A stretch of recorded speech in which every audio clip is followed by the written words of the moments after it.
Olá. Bom, hoje a gente vai mergulhar num universo, assim, muito particular. Uma Roma antiga, que não está só em crise, mas numa crise mágica, podemos dizer. Exatamente. A gente está falando de um material chamado Roma Arcana.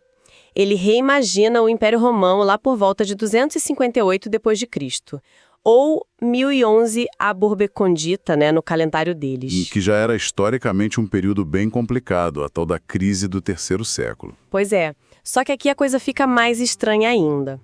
Os deuses romanos tradicionais parece que, sei lá, viraram as costas para Roma.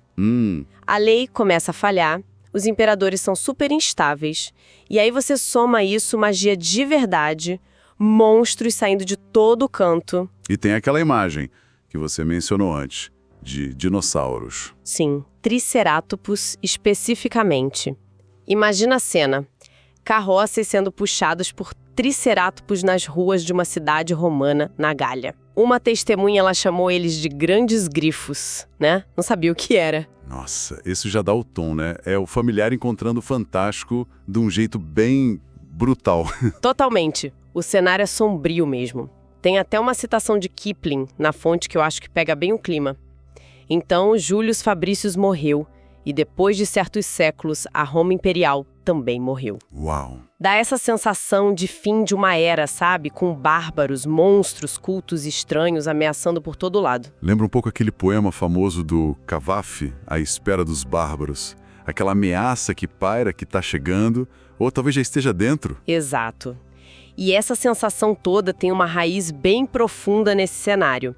É a falha na relação de Roma com os seus deuses. Ah, sim. Lembra dos limes, as fronteiras que Augusto estabeleceu? Não eram só linhas militares, eram tipo limites sagrados. Certo. E a defesa do império, a ordem interna, dependia muito, talvez até mais do que das legiões, dessa bênção divina, dessa proteção. E o ponto central aqui é que essa proteção, ela tá sumindo. Os deuses raramente ajudam os exércitos agora.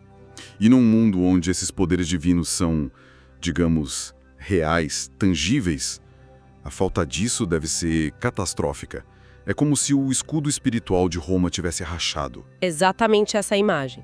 Essa rachadura abre espaço para o caos, para todo tipo de ameaça que talvez estivesse, sei lá, contida antes. Essa crise espiritual é o que move quase tudo nesse mundo. É o que faz a crise histórica ficar muito mais arcana. Entendi. Então vamos dar uma olhada nessas ameaças, né? Quem está se aproveitando dessa fraqueza toda? A fonte fala de inimigos conhecidos, mas com um tempero a mais. O Império Parta, por exemplo, no Oriente. Isso, os partas. Continuam sendo os grandes rivais baseados na Pérsia, fortes militarmente, a cavalaria deles era famosa, né? Mas aqui eles também têm acesso a recursos sobrenaturais bem estabelecidos. Ah, é? Tipo o quê? Tipo astrólogos caldeus que realmente preveem o futuro, sacerdotes zoroastrianos com poder espiritual de verdade e até magia mesmo, branca e negra. Dizem que a negra é usada secretamente para espionagem, assassinato. Tudo sob o comando do imperador Shapur, que é bem ambicioso. Nossa. E no norte, as tribos germânicas, que os romanos viam como bárbaros. Pois é, os romanos viam eles como não civilizados, né? Lutando mais individualmente, leais a um chefe específico, sem um comando tão formalizado. Mas essa ferocidade individual deles ganha outra dimensão aqui. Como assim? A fonte menciona a fúria Berserkergang como algo quase sobrenatural. E figuras como os vira-peles. Vira-peles, o que seria isso? Seriam metamorfos, pessoas capazes de se transformar em lobos ou ursos usando peles encantadas. Uau! E até os poetas deles teriam poder de encantar ou amaldiçoar com as palavras. Tribos como os francos, os alamanos, os godos, não são só invasores, eles carregam um poder mais selvagem, entende? Que interessante. É como se a magia selvagem estivesse ganhando espaço enquanto a magia ordenada de Roma está falhando. E falando em magia antiga, voltando, os druidas, Roma não tinha acabado com eles? Achava que tinha, né? Séculos atrás. Mas agora, eles ressurgem. A fonte sugere uma coisa bem curiosa.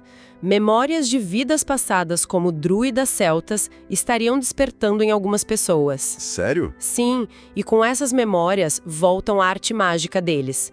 Uma magia muito ligada à natureza, transmitida oralmente, não por livros. E junto com a magia vem o desejo de vingança contra Roma, ou talvez de criar um império celta separado. É mais uma força antiga que a fraqueza de Roma está permitindo voltar. Caramba! E além das ameaças humanas, tem os monstros. Aquele Triceratops na Gália é só o começo, imagina. Ah, com certeza. Os nascimentos não naturais, que antes eram vistos como presságios raros, agora são mais comuns e muito mais perigosos. Lobos gigantescos, serpentes marinhas enormes, o próprio Kraken no Atlântico. O Kraken. Mesmo. É o que a fonte diz. E feras colossais saindo de cavernas subterrâneas, talvez ligadas a uma antiga busca de Empédocles, que teria descoberto um mundo lá embaixo. Essas criaturas não são só perigo físico, sabe? São sintomas da desordem do mundo. Faz sentido. E os espíritos? Você mencionou que eles também estão mais ativos. Sim, de duas formas principais. Primeiro, os mortos inquietos. Fantasmas, talvez até mortos-vivos, por causa de rituais funerários errados, injustiças ou feitiçaria mesmo. E segundo, que talvez seja até mais perigoso a longo prazo. Os espíritos da natureza. Aqueles númina, os espíritos locais, que nunca gostaram muito das grandes obras romanas, né? Estradas cortando florestas, aquedutos desviando rios. Claro. Com os deuses maiores enfraquecidos, esses espíritos locais agora têm mais liberdade para agir. Eles causam decadência, desgaste. É como se a natureza estivesse lentamente retomando o espaço civilizado. O mundo está ficando mais selvagem, literalmente. É uma avalanche de problemas. Mas Roma ainda está de pé, né? O que o Império ainda tem a seu favor, mesmo nesse caos todo? A fonte fala de uma tal base tripla, a ligação entre deuses, homens e a terra. Como isso funcionava? Olha, esse conceito aparece na ideia do pomério, que era basicamente o perímetro sagrado que delimitava e protegia espiritualmente uma cidade ou um acampamento militar. Ah, tá. Dentro desse limite, a santidade era considerada normal. Fora, era baixa. E em lugares especiais, como templos ou o tesouro do forte, a santidade era alta. E isso dava uma proteção real, física quase. O problema é que no nível do império todo, essa santidade geral caiu. O território que antes era normal, agora é baixo. Entendi. Mas ainda funciona localmente. Ainda pode funcionar. Uma família muito devota, uma cidade que mantém seus rituais em dia, um forte militar bem guardado. Nesses lugares, a proteção ainda pode existir. Falando nos fortes, as legiões ainda são a espinha dorsal de Roma, né? A infantaria pesada, os engenheiros. A fonte até lista as 33 legiões, onde elas estão. Elas ainda são eficazes? Então, sim e não. A estrutura militar, a organização, a disciplina, a engenharia, tudo isso está lá. As legiões ainda são forças poderosas, mas a parte espiritual, essa está comprometida.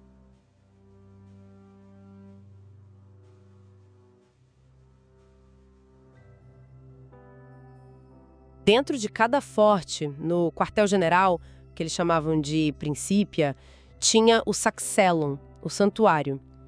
Era ali que guardavam as águias da legião, as imagens do imperador e os estandartes de cada centúria.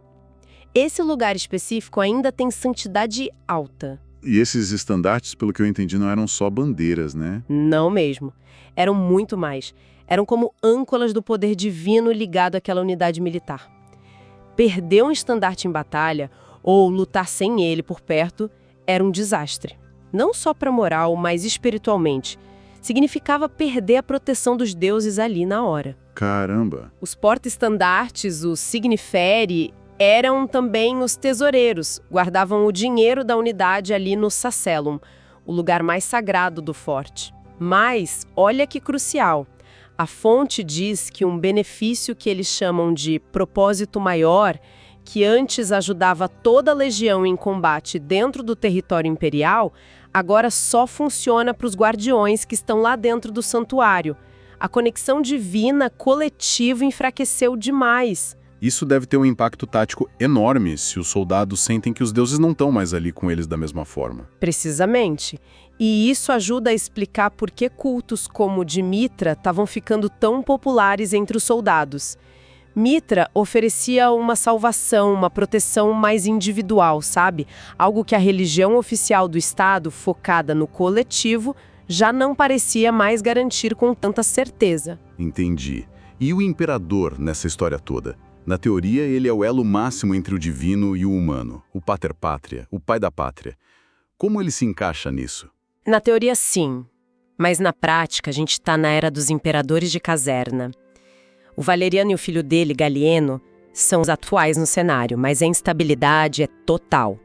Assassinatos, vários generais se declarando imperador ao mesmo tempo. Uma bagunça. Total.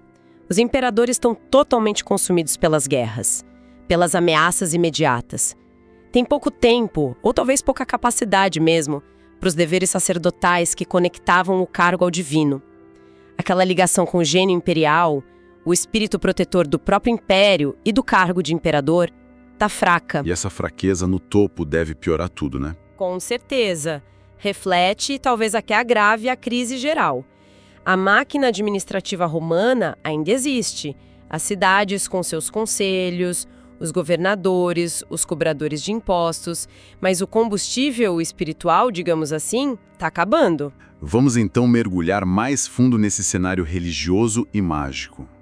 A religião romana tradicional, a fonte descreve como quase um contrato, né? O tal do ut des, eu dou para que você dê.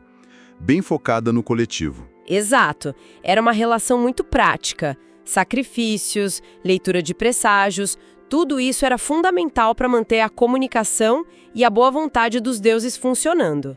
Os deuses e espíritos, os numen, viviam em domínios diferentes, celestial, terrestre, infernal, e precisavam ser constantemente consultados ou apaziguados. E isso ia até dentro de casa, né? Sim, totalmente. O pater familias, o chefe da família, era o sacerdote do lar. Ele cuidava dos espíritos dos ancestrais, os dimanes, do gênio da família, que garantia a linhagem, dos lares, espíritos protetores do lugar mesmo da terra, e dos pênates, os guardiões da despensa, da riqueza da casa. Era um sistema que envolvia tudo. A fonte detalha até rituais, como o sacrifício, mencionando o valor da oferenda, e a devotio, que era um autossacrifício extremo de um comandante pela vitória. Que coisa intensa. E a adivinhação era a chave. Olhar os pássaros, augúrio, examinar entranhas de animais sacrificados, estispício, interpretar sonhos. Mas o acesso direto à magia divina, tipo um clérigo moderno, era raro. Muito raro. Exigia uma conexão muito especial, um dom divino mesmo. A relação normal era mais sobre seguir os rituais certinhos e esperar a resposta dos deuses, que vinha através dos sacerdotes. Eles eram organizados em colégios, lá em Roma, pontífices áugures, ou eram sacerdotes dedicados a um deus específico, os flamines. Era um sistema bem estruturado, sabe? Mas que agora, não está entregando mais os resultados que o pessoal esperava. E aí, nesse vácuo, outras crenças começam a crescer. Os cultos de mistério. O que eles tinham de diferente? A principal diferença é que eram religiões de escolha pessoal. Você não nascia dentro delas, você escolhia participar. E elas ofereciam ritos secretos só para iniciados, prometendo uma conexão mais direta, mais pessoal com o divino. Muitas vezes ligada à salvação, vida após a morte, esse tipo de coisa. E quais eram os mais populares nesse cenário? A fonte destaca alguns bem fortes. Baco ou Dionísio, né? Com as seguidoras dele, as Mênades ou Bacantes, que podiam entrar em frenesi divino e até manifestar poderes ligados à natureza, ao êxtase. Tinha Cibele, a grande mãe, e Ísis, a deusa egípcia, que era muito popular entre comerciantes, marinheiros, e que, segundo a fonte, podia conceder talentos especiais e até acesso a algumas formas de magia. Interessante. E Mitra, que a gente já falou, popular entre soldados e funcionários, com aquela estrutura de 7 graus de iniciação. Isso. Cada grau, corvo, noivo, soldado, leão, persa, corredor solar e pai, Era um passo na jornada espiritual e concedia dons ou acesso a magias específicas. Era uma estrutura bem hierárquica que com certeza atraía a mentalidade militar e administrativa romana, né? Oferecia um caminho claro de progresso espiritual e poder pessoal num mundo que estava um caos. Faz todo sentido. E, além desses cultos organizados, e a feitiçaria? Como ela entra nessa história?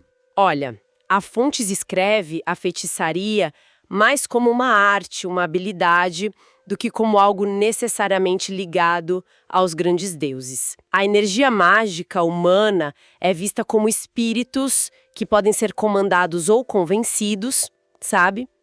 A magia podia ser ritualística, baseada em conhecimento, em perícia, ou podia ser concedida por entidades menores, espíritos, deuses locais.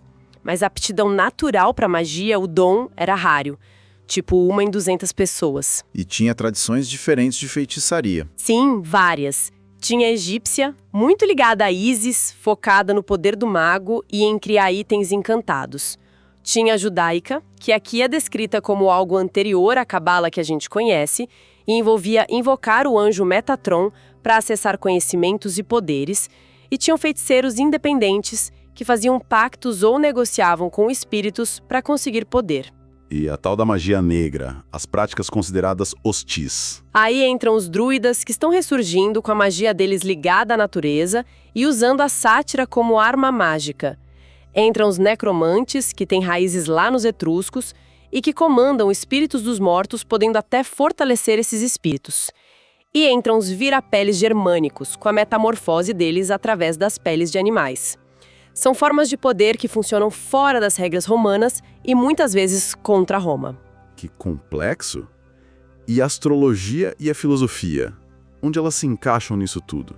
A astrologia, chamada de Atcaldeia, era bem influente para a adivinhação, apesar de ser vista com desconfiança pelos mais conservadores.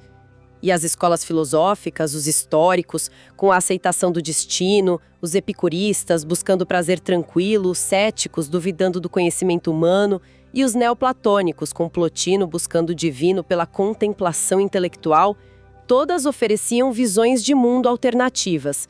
Geralmente eles desdenhavam os rituais religiosos, mas, no caso dos neoplatônicos, por exemplo, podiam até levar uma forma de poder espiritual diferente, uma fé mais pura, talvez. É realmente um caldeirão de crenças e poderes. O interessante é que a magia funciona, mas parece ter regras, limitações. A fonte fala de níveis de mana diferentes dependendo do lugar, tempo de conjuração maior. Exato. Não é aquela coisa de qualquer um faz qualquer magia a qualquer hora, o mana ser mais forte no campo do que na cidade, o tempo que leva para fazer um ritual. Tudo isso molda como a magia é usada e quem pode usar de forma eficaz. Essa diversidade toda, poderes divinos diretos de Baco, a hierarquia de Mitra, a magia de conhecimento dos druidas, a necromância, a metamorfose, mostra um sobrenatural que é cheio de facetas, mas que tem suas regras internas. E tudo isso está crescendo por causa da falha da religião tradicional, né? A tal ira dos deuses. Exatamente. A fonte até sugere que um ponto de virada foi lá atrás com o imperador Heliogábalo, que tentou impor o deus estrangeiro dele em Roma e acabou que quebrando a harmonia divina, o que levou à perda da santidade imperial e daquele propósito maior para as legiões. Entendi. E o cristianismo? Onde ele entra nisso tudo? Se encaixa, ou mesmo se ele existe da mesma forma nesse mundo alternativo. É mais uma camada de incerteza nesse cenário todo. Com tantas forças em jogo assim, o destino de Roma parece que vai depender de algumas figuras-chave, né? Quem são os principais jogadores nesse tabuleiro de Roma arcana? Olha, a fonte destaca algumas personalidades bem fascinantes. Tem um tal de Cesarion. Cesarion, como o filho de César e Cleópatra. Exatamente. Um suposto descendente secreto deles, ligado ao culto de Ísis, que estaria vivendo lá na Gália, esperando o momento certo para agir. Ele representa uma esperança de restauração, mas por um caminho bem místico, nada tradicional. Nossa, um herdeiro secreto com apoio divino egípcio. Isso é potente. Quem mais? Tem Póstumo, um general lá na fronteira do Reno. O plano dele é separar a Gália, formar um império próprio, com apoio militar e também de nacionalistas celtas. Ele é a força da fragmentação. Certo. Lá no leste tem o Shapur, o imperador parta que a gente já falou. Ele é a ameaça externa organizada, se aproveitando da fraqueza romana. E lutando contra ele tem o Valeriano, o imperador romano atual, idoso, mas ainda vigoroso. Ele personifica a luta desesperada da velha ordem. E tinha uma mulher também, né? Zenóbia. Sim, Zenóbia, rainha de Palmira, jovem, ambiciosa e segunda fronte com habilidades de encantamento. Ela sonha com um império independente lá no Oriente também. E tem até uma sugestão bem intrigante de que ela poderia ser uma reencarnação da Cleópatra. O quê? Pois é. E talvez destinada a se encontrar com o Cesarion. Ela representa o surgimento desses novos centros de poder regionais, com suas próprias ambições e talvez suas próprias conexões místicas. Caramba, essas figuras realmente concentram as tensões do cenário. Restauração pela magia, fragmentação do império, ameaça externa, a velha guarda lutando para sobreviver e novos poderes ambiciosos surgindo. A fonte fala também de aventuras mais locais, né? Em Burdigala, a atual Bordeaux. Isso. Com bandidos locais, guerreiros germânicos perdidos, feiticeiros mortos-vivos, ninfas de rio e até um grupo secreto de cidadãos, os Arcani, que tentam proteger a cidade por conta própria, já que o poder central está falhando. Esses Arcani locais são uma resposta interessante, né? Com certeza. Mostra como, mesmo no meio do caos, surgem novas formas de organização, de resistência. Talvez misturando o mundano e o mágico de jeitos inesperados. É um microcosmo da luta maior pela sobrevivência desse mundo romano. Ok, então, recapitulando um pouco. A gente tem uma Roma cambaleando, a crise histórica que a gente conhece está lá, mas ela é aprofundada, intensificada por uma crise espiritual. Os deuses tradicionais se calaram e nesse vácuo, magia antiga, cultos de mistério, monstros, tudo isso ganha força. A estrutura romana, as legiões, os fortes, as cidades, ainda existe, mas a base divina dela está ruindo. Tão interessante. As ferramentas que a gente conhece de Roma, engenharia, lei, organização militar, ainda estão lá, mas elas estão operando num vácuo espiritual, ou sendo desafiadas por forças que os romanos não entendem direito ou não conseguem controlar com os métodos antigos. É uma luta pela alma do império, não só pelo território dele. Então, o que fica dessa nossa conversa toda? A pergunta que não quer calar é: será que essa Roma arcana, com essa mistura tão única de declínio divino, magia ressurgente, figuras ambiciosas e ameaças monstruosas, será que ela poderia encontrar um caminho diferente do histórico? Talvez um caminho que, sei lá, abrace essas forças arcanas, que integre essa magia em vez de só tentar restaurar um passado divino que parece que já foi embora para sempre.